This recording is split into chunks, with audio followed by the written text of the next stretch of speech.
Welcome to the afternoon session. I'll try and keep you all awake after lunch. My name is Dennis Hallahan. Most of you may know Steve Murdoch, our representative from Infiltrator. First of all, I have to thank you for allowing me back to Texas. This is probably my 5th time here over the years, so some of you may have seen me in the past. I've given a number of different presentations. In my capacity at Infiltrator, I'm an engineer. I do a lot of research. I work on a lot of large system designs. Large system designs, we're talking some systems over 1 million gallons a day that we dispose of wastewater below grade. In many cases, it's treated beforehand, but we're putting it back in the ground for aquifer recharge. And another part of my job is doing failure analysis of septic systems. As I tell my 12-year-old daughter, I travel the country and I talk about septic systems. You know, I don't know how I got to this place, but it's been a long, strange trip. So this is going to be my experience of how to evaluate a septic system. This is a conventional system. I know in Texas you do a lot of aerobic systems, correct? So the same principles are going to apply, and you'll see as I go, okay? Any questions along the way, just get up and yell at me, and we'll stop right then and there, okay? And another part of my job is doing failure analysis of septic systems. So as I tell my 12-year-old daughter, I travel the country and I talk about septic systems. You know, I don't know how I got to this place, but it's been a long, strange trip. So this is going to be my experience of how to evaluate a septic system. This is a conventional system. I know in Texas you do a lot of aerobic systems, correct? So the same principles are going to apply, and you'll see as I go, okay? Any questions along the way, just get up and yell at me, and we'll stop right then and there, okay? Okay, so we're going to talk about it here. All right, first of all, the questions. Who has a policy for responding to a failed system, whether it be an aerobic system or a conventional system? You get a call. System's having problems. Do you have a policy? I see a nod and yes, yeah. All right. If you don't have a policy, you should. Having dealt with over the years, 17 years now with Infiltrator, time flies, but in all my dealings with attorneys who are also maybe representing a client being the contractor, the installers don't have a policy. So you need to have a policy, and we'll talk about that. So if a homeowner threatens legal action, what should your response be? Talk to him. Okay, talk to him.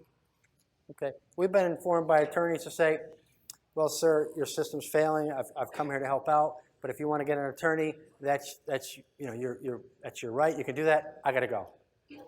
Deal with our insurance company. You might hear something in a year. See you later. And start walking away, and what's going to happen? Homeowners, whoa, wait. They're going to come back, right? So it's a good way to kind of, if they're trying to draw the line in the sand, because they're thinking what? They're thinking, I don't want to pay for this, right? But if they're threatening legal action, you can walk away, right? Let's talk a little bit about what your policy should be as a contractor or even a designer. So your policy should be something like this. It's written on your letterhead, and it needs to only be a paragraph or two, saying, Dear Mr. and Mrs. Jones, I was notified of your problem of your system on such and such a date. My company, Dennis's Excavating or Dennis's Septic Installation, will be happy to come out and evaluate your system for a half a day on such and such a date. Okay. Now, why would you do that?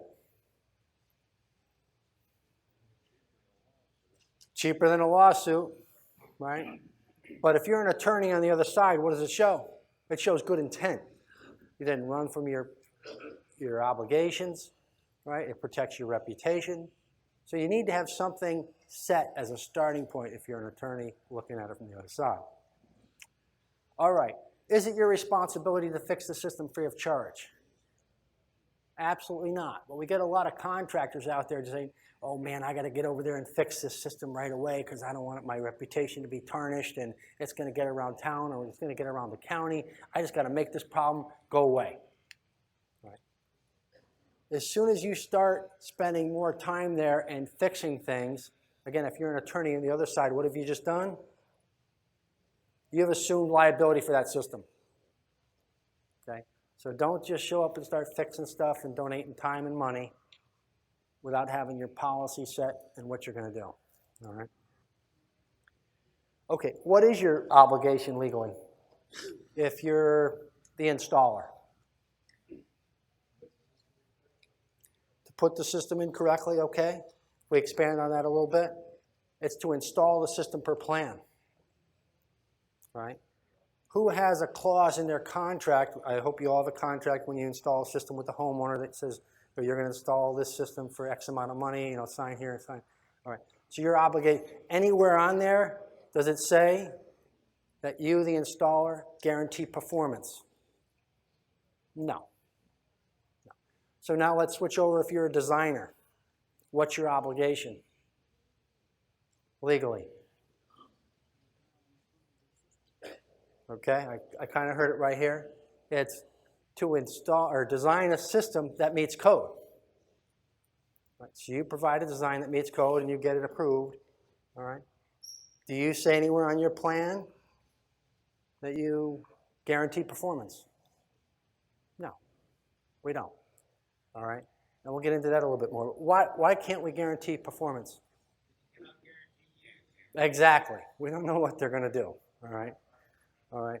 It's the equivalent of buying a Ford truck and drive it into a tree and say, well, wait a minute, you got to guarantee that the truck's never going to fail. Right? So give me a new truck for it, right? So we can't do that. Okay.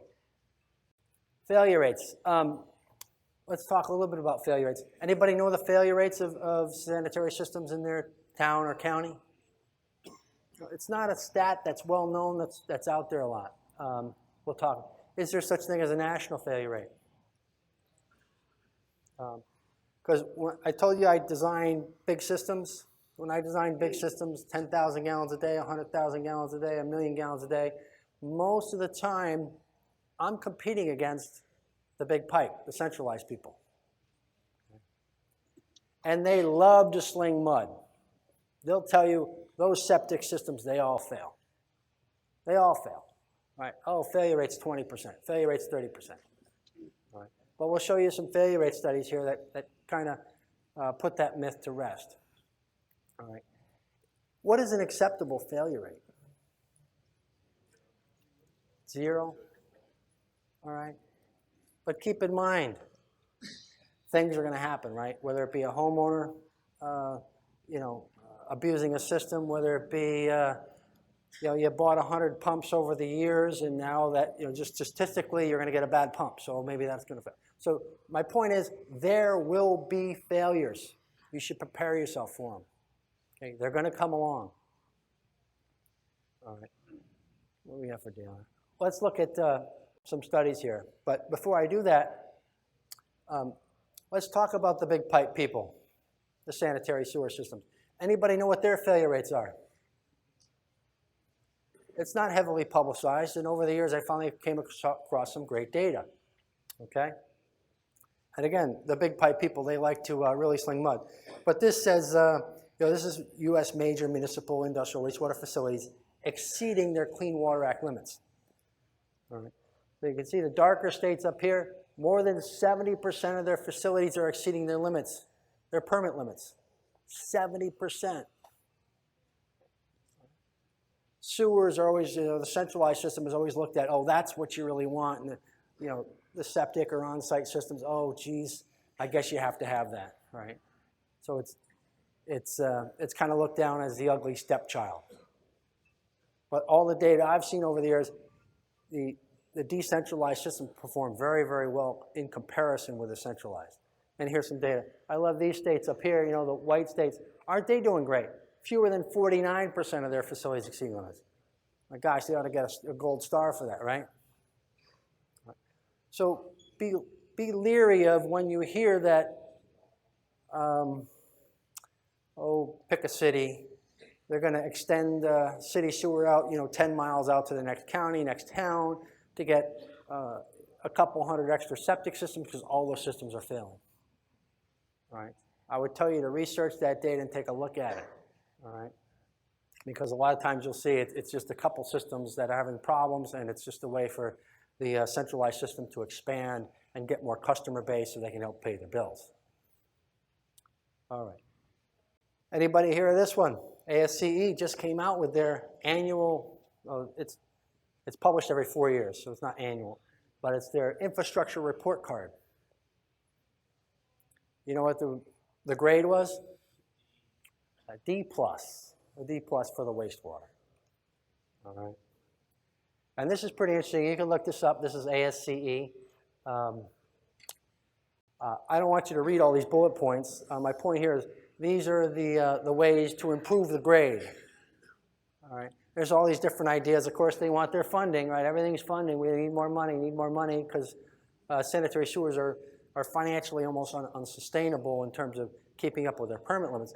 But my point here is nowhere here does it even mention decentralized as an option.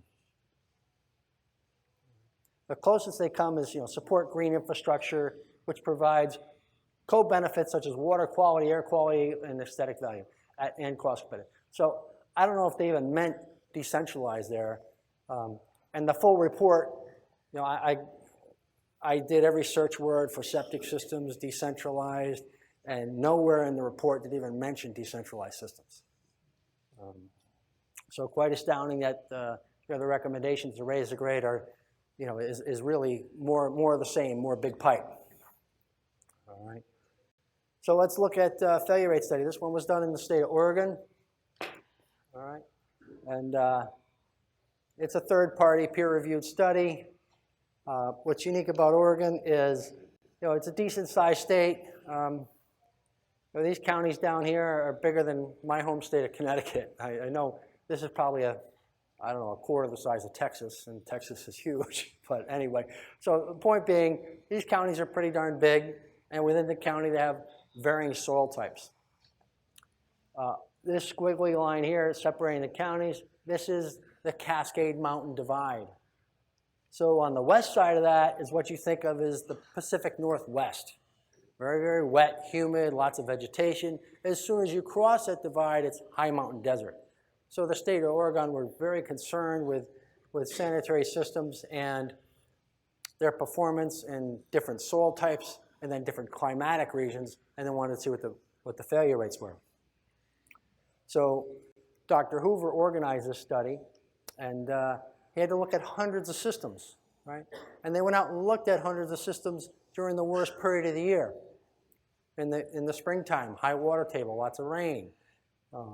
When they went out to the systems, the group of 4 regulators with their checklist didn't know what type of product was installed at the lot, meaning an infiltrator chamber system or a stone system. And the homeowners didn't know they were coming. So they're trying to catch those failures that aren't reported. They're trying to get a true failure analysis. What is the failure rate? So they almost looked at 400 systems, and when they looked at sand, silts, and clays, and they stratified it, or by climatic zone, there was really no difference in failure rates between a chamber system or an aggregate system. Again, my point here really is not to compare those two. It's really to get failure rates so you guys understand them, that we're doing pretty darn good compared to sanitary sewers. Right? The failure rates in this study was less than 2% for all systems. Less than 2%. Again, showing up unannounced, looking at hundreds of systems. Very, very strong data for our industry. So Dr. Hoover's research conclusions, he's from North Carolina State University, and he is the authority with failure rate studies nationally. So he came up with the protocol. He found no significant difference in failure rates. Failure rates are less than 2% for both systems. So that was Oregon on the West Coast. And a couple years after that, North Carolina adopted the same protocol to look at their systems. Right. This study was research. These are all regulators, and they're looking at, again, chamber systems, easy flow systems, and stone systems. The easy flow and the chamber systems are sized 25% less than what a conventional system is, so they were curious as to the different failure rates they would see. North Carolina also has some separate regions they were interested in. They have the mountain region, so this is the Appalachians, the Piedmont. This is the great agricultural area where there's tobacco being grown. And then they have the coastal plain, which is going to be flat, shallow slopes, high groundwater, but sandy soils. So very differing terrain geographically. So it was the largest field performance study in the world. They looked at over 900 systems. And again, they're examining the performance in differing soil and climatic regions. So here's their data. They had a little bit higher failure rates, okay? Again, total of 912 systems, failure rate less than 10%. So again, when we're dealing with fighting the city sewers, this is a great piece of data. At the 95% confidence level for statistics, given the data set, these failure rates were 7, 8, 9%. These are all statistically the same. Really no difference. So because of this, the main reason for this was an approval that granted the same status as conventional. Otherwise, they were known as innovative alternative, and there was a lot more hoops to jump through, regulatory-wise, extra permit fees. So this made a more level playing field from a regulatory permitting perspective. So there's some failure rates that we can see from studies. Now let's get to the malfunction investigation. Anybody have to go out and dig up systems if they're failed? Yeah, okay, that's good. I'm going to take you through what my process is. Your process may be even more detailed, I'm not sure. But again, there's questions, right? Who's going to get blamed?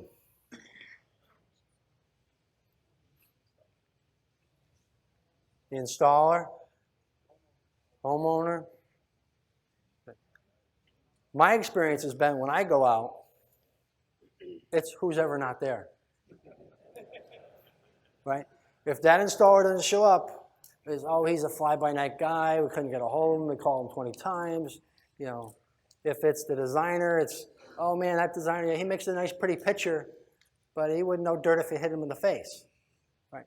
So the point being, you need to get out there or you're gonna have a lot of fingers pointed at you, okay? Is everyone being honest? Okay. Well, I can tell you once I went to a site and I'm walking to go to the hole where we dig it up and the contractor already had it dug up. I get intercepted from the homeowner and she comes right up to me and she goes, I don't do 7 loads of washing on a Saturday. Okay. Huh. Oh, by the way, my name's Dennis. I'm here to help and, on my own time, we're not charging anything. She didn't introduce herself or anything. But what is she doing? All right. She's drawing her line, right? She's saying, I'm not at fault. I'm not paying. But it also tells me that the homeowners now with the internet and Google, they're going to do all their research and they know all the do's and don'ts. And by the time you get there, they are the perfect system operator. They didn't dump paint down the drain. They didn't do 5 loads of washing on a Saturday, right? Oh, they scrape. Oh, yeah, we scrape our plates. We don't. So, is everyone being honest? I hope so, for the most part, but just be leery of that, okay? Okay. What are the 2 biggest factors that determine the life of a system?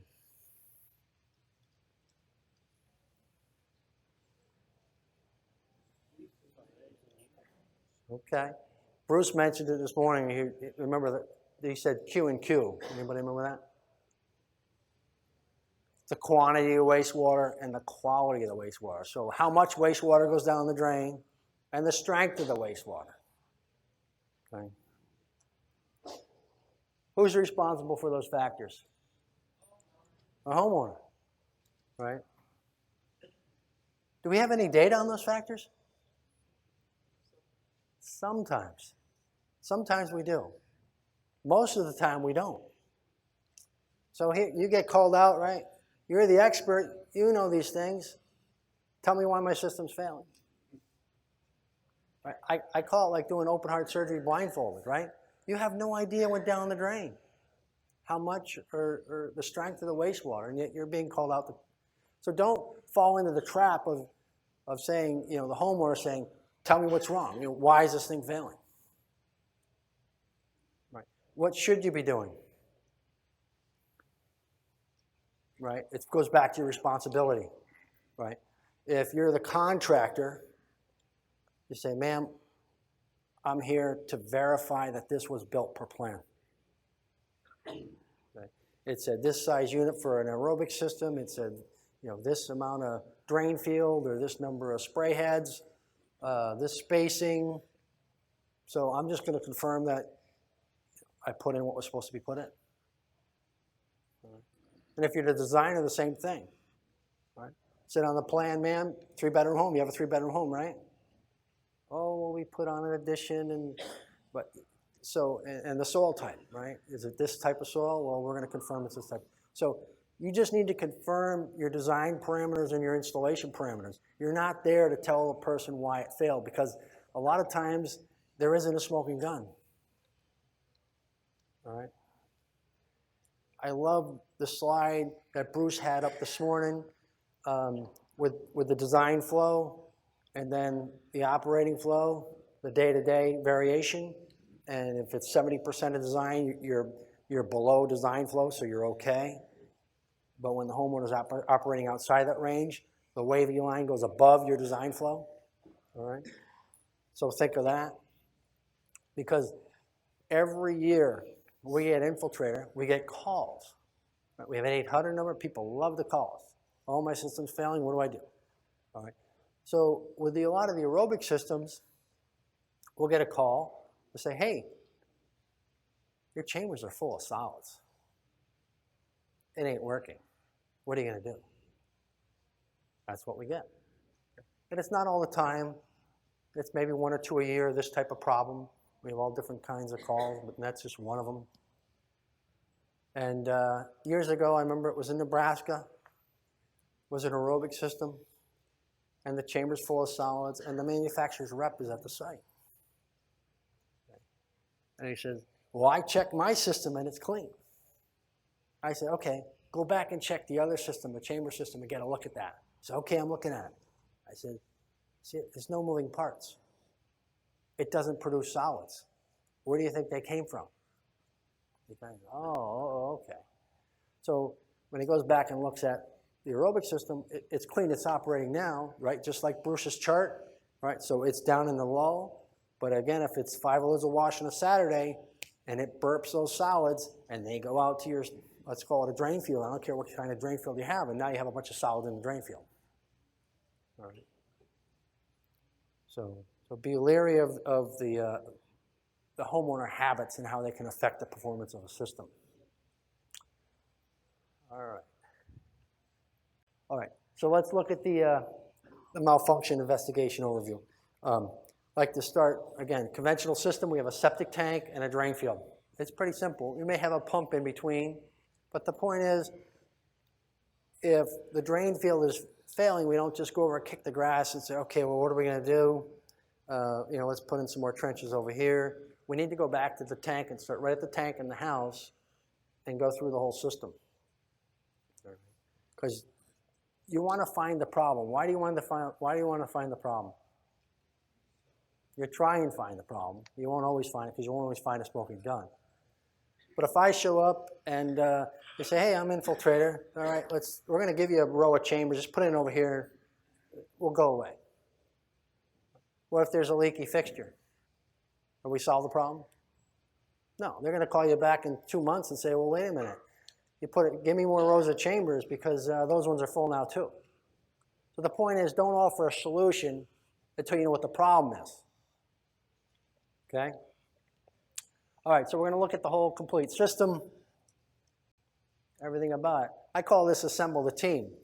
And why? It goes back to one of those first questions I asked you, who gets blamed? All right, so you want to have everybody there.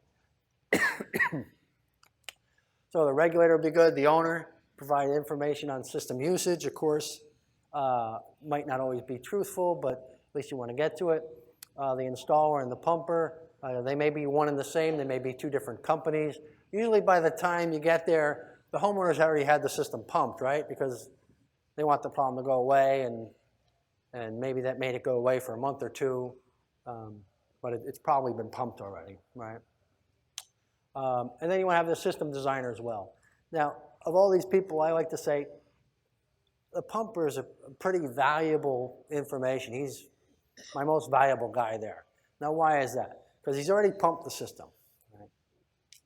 And pumpers can usually look into a septic tank and tell you what's going on in that house, right? They could say it's abuse. They could say, you know, they got a nursery and they're taking care of extra kids, or mom and dad are living in the basement, or, you know, so the pumpers is a very, very valuable source of information to get.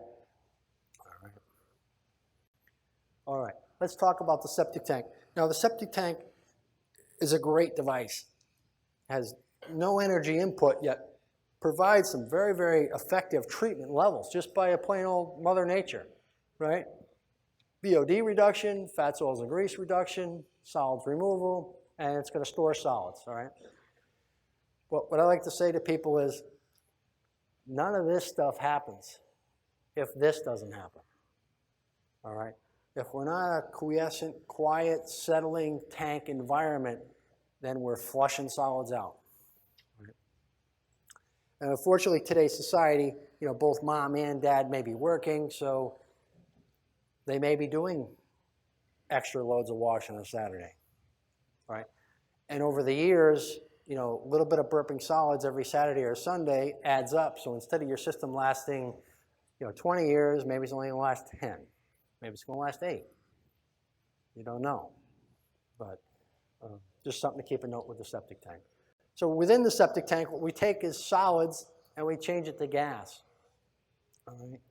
Gas and hummus. Okay? So this is going to be the solids you store in gases. All right. So within the tank, any tank, it could be, this just happened to be the slide I have. This is the drain field, so it's vented right through here. Vented here and up the house stack. So we're taking solids through anaerobic digestion, and these cause bubbles coming up. It's producing gas, anaerobic digestion. It's not like a boiling tea kettle, but your bubbling action is actually in conflict with your settling, right? You're settling stuff real slowly. You want it to come down, so that's the whole theory with a 2-compartment tank, is we compartmentalize. We keep all the solids, or most of the solids, in the first compartment. We have a secondary settling zone to get rid of the remaining solids, and we have a more clarified effluent to be discharged. So factors affecting the strength of the wastewater and anaerobic digestion. I don't know if you do any coffee shops, and I could do a whole separate talk on commercial versus residential. This isn't a commercial talk, but anyway, just something to watch out for with the coffee shops, because most of the coffee shops have a rule: if the coffee sits for an X amount of time, dump it down the drain and make a fresh pot. So it really depresses the pH, and then that really affects the biology of the tank. Chemicals and pharmaceuticals, difficult to diagnose in some cases unless you've ever seen a dead septic tank. Anyone ever seen a dead septic tank? You know, maybe the person's on chemo and they got bigger issues going on. What can you do if that's the case? Anybody? I mean, I know it really destroys aerobic systems as well. Yeah, pump and haul.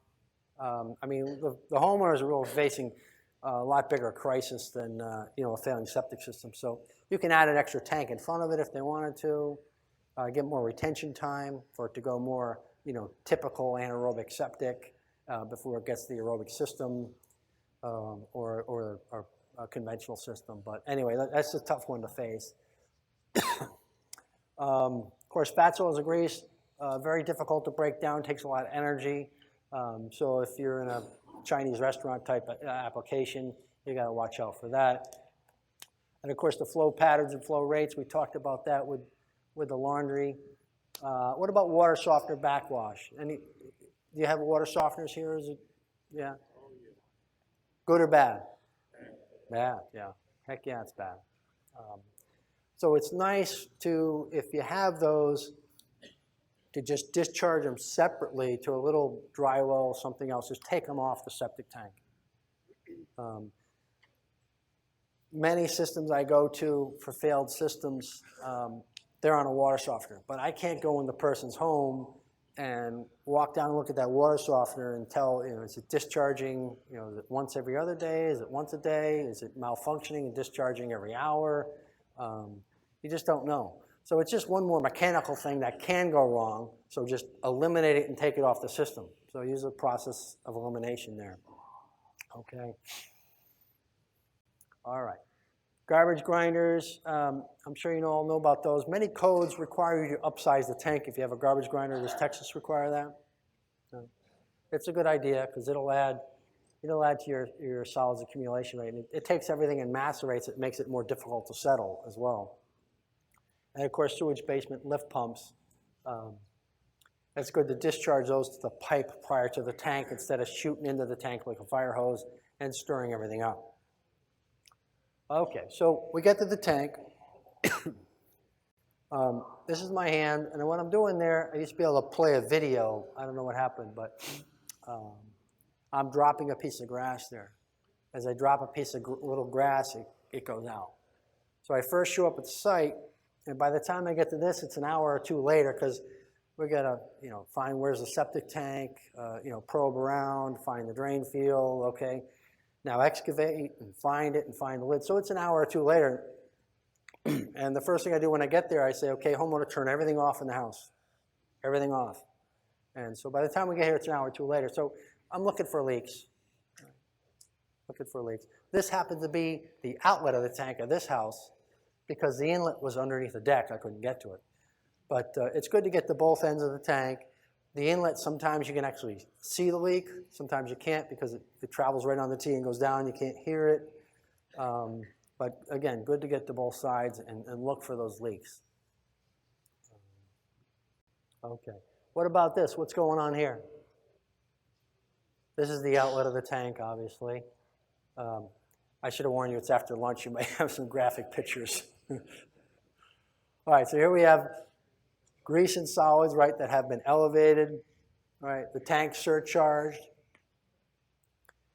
And look here, we got grease on the inside. The grease layer is on the inside, the grease and scum layer. So if it's on the inside, you can guess where else did it go? Out it went.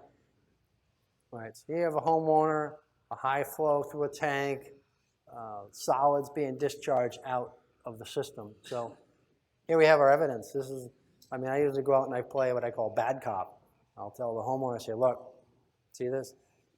The contractor doesn't, this is not the result of the contractor. This is the result of what went on in the house. This has physically damaged the system. This has contributed to plugging up the system. Contractor's off the hook. Would you like him to write you an estimate now to get this thing fixed? So I've clearly, crossed the line now, right? We're changing it from what's going on to now let's repair it. Okay. All right, outlet filters, you require outlet filters? Yeah, sometimes. Outlet filters, good or bad? Good? Now keep in mind, filters are great. They do what they're supposed to do. What do? They clog up. They are designed to clog. Okay?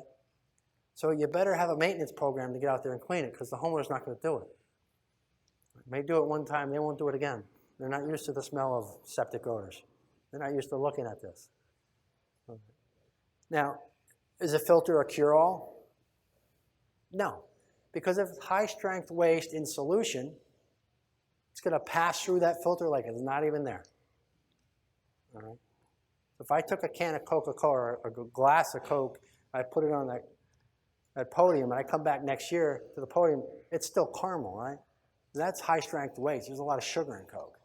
So again, it's going to pass right through that filter. So yes, it's good to stop the greater, the bigger solids, but it's not a cure-all. All right, so we went to the tank. Now we go to the distribution box. You have distribution boxes in Texas? Are they pretty common?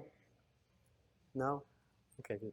Some states require D-boxes because they're a D-box state. Some states like Florida have header manifolds, same type of thing. They're just trying to get equal distribution. Anyway, if you have a box like this, you can just go to it and open it up and take a look at it because it's going to give you more information, right? We went to the tank. What are we looking at? We're looking to get information on the system.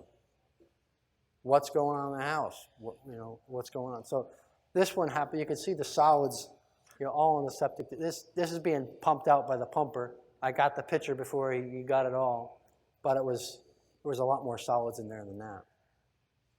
So what is that evidence of? That's right. You take a picture, say, look, homeowner, this is evidence of abuse. Right? The solids are supposed to stay in the tank. These shouldn't be getting out to the drain field. Okay? So something's going on. All right? So you want to educate the homeowners, of course, but by this time, they all read their Google things about the do's and don'ts. They're probably more educated than they ever wanted to be. So we went from the tank to, let's say, a D box. Now let's go to the drain field. So we go to the drain field. This happened to be Indiana, flat as a board, high water tables and clay soils, you can see. Here you can see the green stripes of where the drain field is. You can look at this post right through a chamber. Look at this post right through a chamber. There were 2 for 2. This was the end. It didn't have anything to do with the failed system. It was just funny. So, of course, when you assemble a team, you also assemble your information, right? So you get your permit information. And this one says a perk rate of 142 minutes per inch. That's all they got out there. They have to deal with it. They just put in more trenches. But the point being, it's very, very difficult for a contractor to install in those types of soils without smearing them any worse than they're already permeable or impermeable as it is now. So anyway, get a copy of the permit, verify the as-built drawings, what went in was per plan, check the site and soil characterization. You can also, with a quick auger, right next to the system, auger down, where's groundwater? If it said it was 24 inches and you auger down and it's at 18, that's not a good thing. So there are a couple quick checks you can do. All right. Now, most of my pictures are going to be about chambers because, I look at chambers, but again, a lot of the same principles would apply to other systems. What we can do, though, with chambers is you can get to the end of the system and pull off the end cap. Right? Now, why would we want to do that? Well, again, it gives us more information. Right? We can look at the wastewater. We can evaluate the soil around the system. We can look at the biomat. Anybody ever dug up and looked at a system with biomat in it? Okay. Now, is biomat good or is biomat bad? Some is good, too much is bad. All right. It's a great question. I love that. So I get all different answers. All right. So some is good, a lot is bad. That's very true. Now, when we talk about conventional systems, every system is going to have a biomat. Right? It's designed for a biomat, right? Anyone heard of LTAR, long-term acceptance rates? Right? That is the throughput of wastewater through the biomat into the soil. All right? So if I had a column of sand right here, and it's beautiful coarse-grained sand, we could take a hose of water. We could put 1,000 gallons per day per square foot through that sand if it's clean water. We could just dump away. Now, if I have another column over here and I apply wastewater over time, we form a biomat. What's my throughput rate of that versus this one with the clean water? Here I can get 1,000 gallons per day per square foot with clean water through sand. Here with septic, I can get 1 gallon per day per square foot. Okay? So 3 orders of magnitude difference. That's why the code will tell you, install 4 trenches 100 feet long for a 3-bedroom home and a class 2 soil or something. It's because it's based upon that long-term acceptance rates based on biomat. Now, biomat is a good thing in the sense it's going to hold up the wastewater in the trench. Under the trench is soil, right, before you get to bedrock or groundwater. That's aerobic treatment. Right? That's not saturated all the way through. If it's saturated, we don't get any treatment. All right. So that biomat holds the water up, where if we go back to my my column of soil over here where I'm pouring on clean water with a hose, that's saturated. All right? That's not going to provide any treatment. Okay? So the biomat's a good thing. It'll give the system treatment. All right? And just from a wastewater perspective, okay, soil is a great, effective way to treat wastewater. If you have the soil. I know some parts of Texas, you have a shallow depth of soil, or you have real difficult soils, tight soils, clay soils. But when you have a decent depth of soil, it's an effective way to treat. Wastewater treatment, anybody study wastewater treatment, you need a couple things for treatment. You need air and you need surface area, right? The soil is the answer. It's right under your feet. It's a great way to treat wastewater. All right, so let's go back to our system here. So if you had a couple trenches, you want to make sure each trench is receiving wastewater because maybe when the system was installed, a pipe got dislodged and you just disconnected 3 of the 4 trenches. All right, so simple things you can check there. But let's look at the biomat. All right. From this trench, I could take a shovel and go right underneath that chamber and pick up some soil. All right. Now, what are we looking at here? All right. So the good thing is you can dig up a chamber system and look at it, where no one ever really did this with a conventional stone system. It was, oh, the system's failed, let's just replace it. But chambers are scrutinized much, much more because you can scrutinize them, you can dig them up, you can look at them. All right. I'll be the first to tell you that, see the chamber here? It's not a magic box. The chamber does not treat wastewater. It does not infiltrate wastewater. What does? The soil. Okay, the soil does.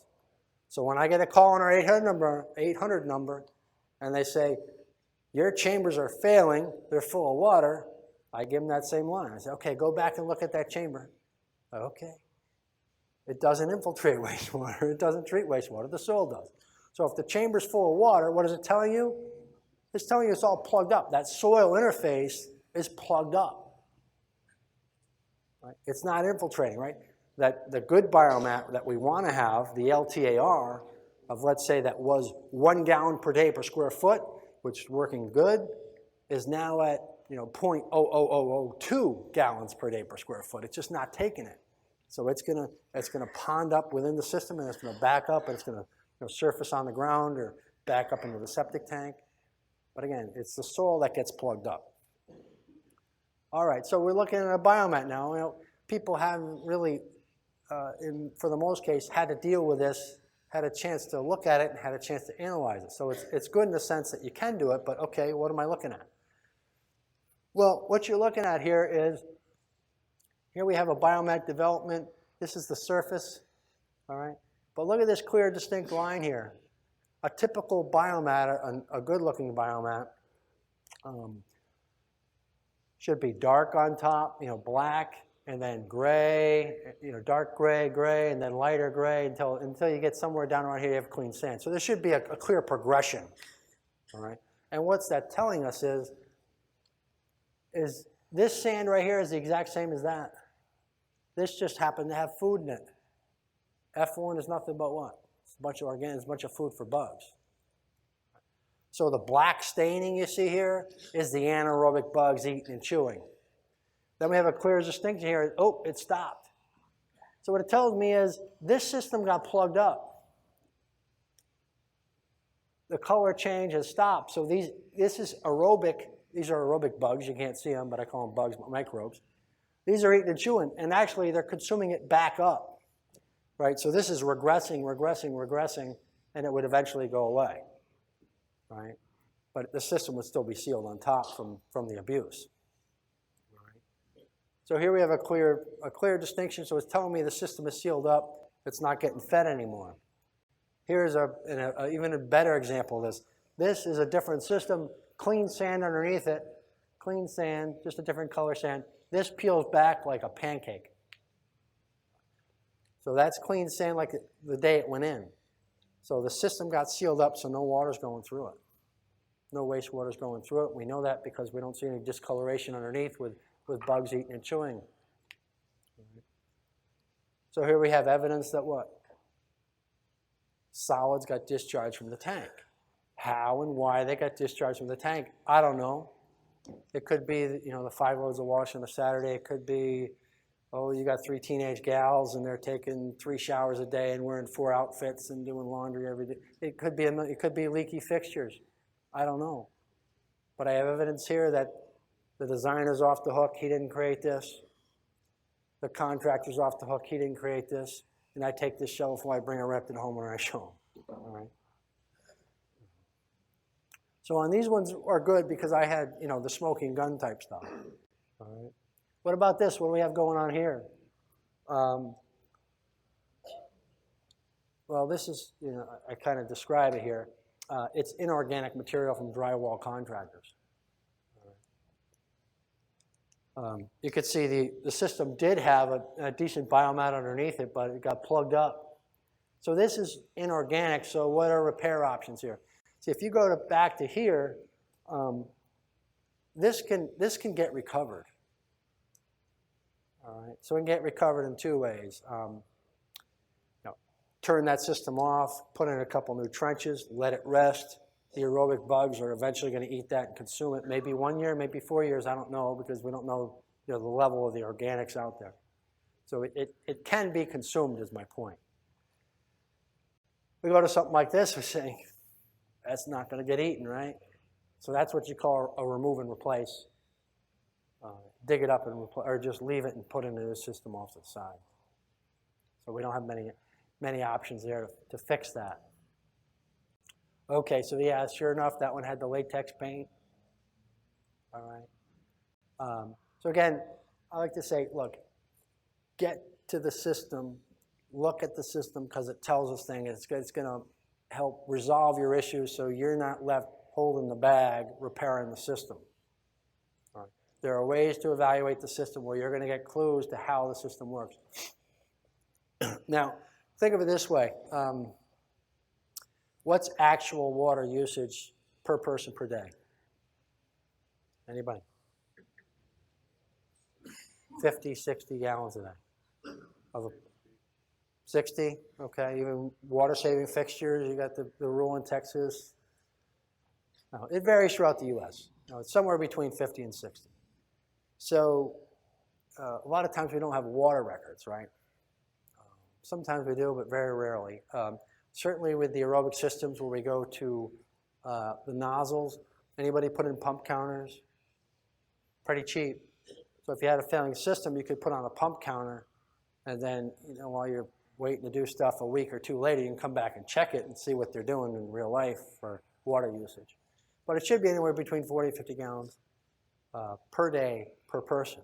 So it's always nice to ask, how many people living in the house? Then you go, okay, 3 people, you should really use 150. But if it's a 3-bedroom home and there's 2 people or 3 people living in the house, what's your design flow for the house? 240. All right.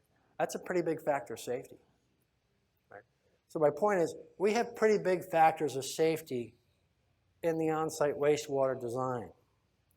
Right. So for a septic system to fail, there's really something wrong. Something big wrong at the house. All right. Now, we have the type of failures that will happen real quick. All right. So those may be easier to diagnose, like, oh yeah, it was a clay soil on it. Yeah, I did install it, was wet, so okay, everything is smeared and I'm not getting my perk rate I should be getting. Okay, my fault, I need to do something to fix that.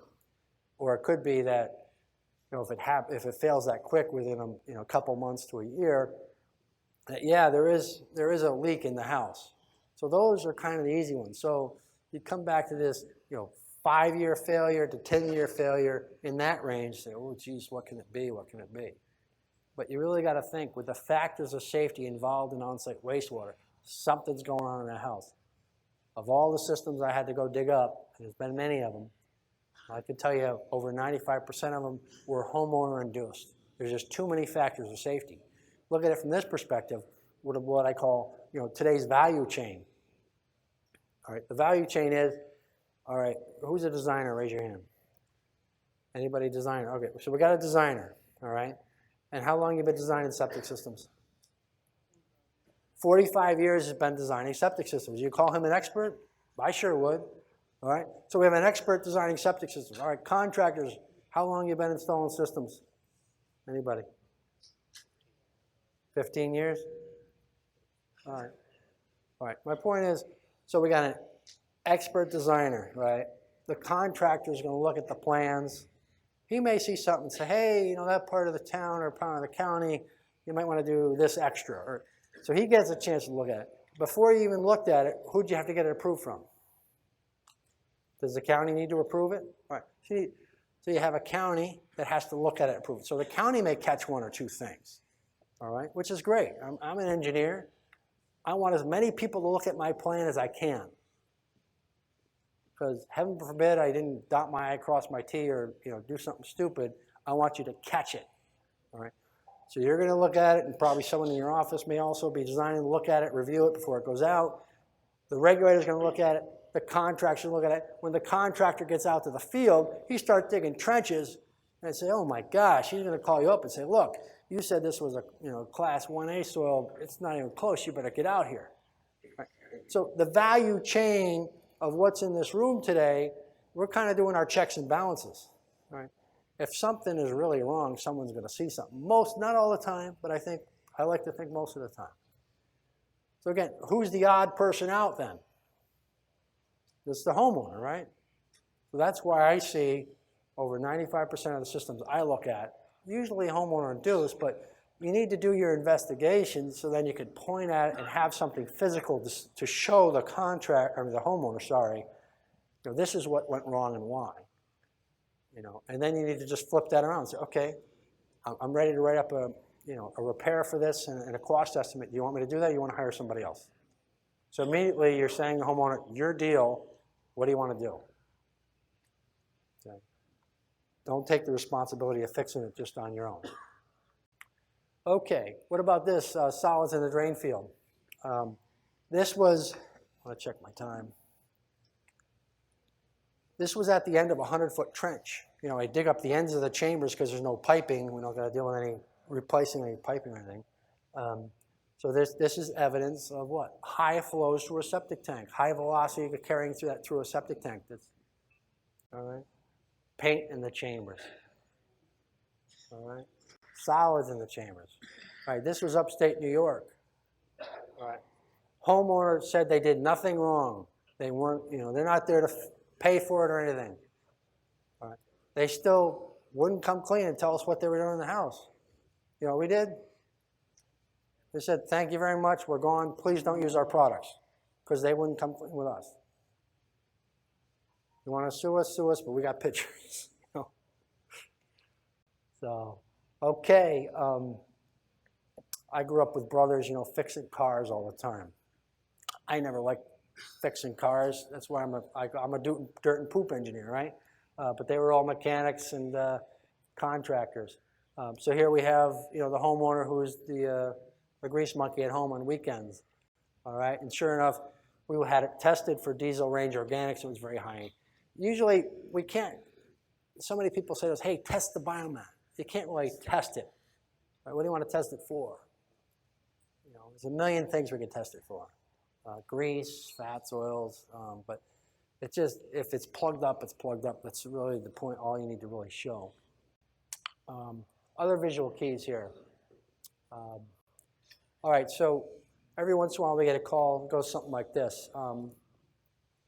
This happened to be Jasper County, Indiana. It said, there's 20 systems failing in Jasper County, Indiana. You don't come out here and fix this infiltrator, you're going to lose your approval. So, of course, I'm on the plane the next day. I go right up to that regulator. I said, you said 20, give them to me. The regulator says to me, well, I know of 2, but I heard there's others. All right. But the problem being is, that's what it really is the problem, is, 1 turns into 20 because people talk.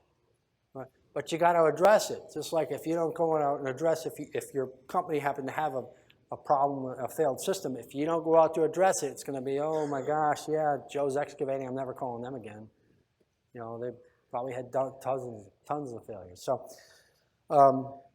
I said to the regulator, you're going to come out and visit all these sites I'm going to go out and look at, right? All 2 of these sites, right? Oh, no, I'm too busy. So she wouldn't come out. So I hired an excavator and a soil scientist, and I show up to the site, and I grew up in the swamps of Connecticut. And I look here, and I know wetlands when I see it. That's all wetlands. And there's not too much grade differential there, right? If I take a picture from the opposite way, and look, here's wetland species plant growing. There's dead grass, and it's all mushy. And sure enough, we dig the hole right over here, the end of the system, and it's all mottled gray. So it's installed in the seasonally high water table. All right, so this system was just sited wrong, sited very wrong. All right, what about this one with siting? All right, this was the building boom years. This was New Jersey. This is the end of a cul-de-sac, and these are all, McMansions being built. There's the cul-de-sac. All the drainage comes down, in this area. When I show up, it's beautiful home, beautiful plush grass, wastewater coming out of the ground, but I can't figure out what's going on. And I said to the homeowner, "You have any pictures of your home getting built?" And she showed me them, and this is what she had. So this is where the system was installed. So this was like a 20-minute per inch perk soil, but when they damage it like this with construction, it's now maybe an 80-minute per inch perk soil. So it's just been damaged. So be careful with the siting. Again, I could just tell you to excavate that system, take a look at it, because it's going to tell you stories and stories that may get you out of a tight situation. Again, here's a biomass. Again, I don't care what it is. I don't care what the system is. Stone is not a magic box either. All right. Here we have a clear distinction here of clean soil underneath the system and just gunked up. This isn't biomass. This is just all anaerobic activity of a plugged up system. All right. All right. So in conclusion, it's really not up to you to determine what caused the failure.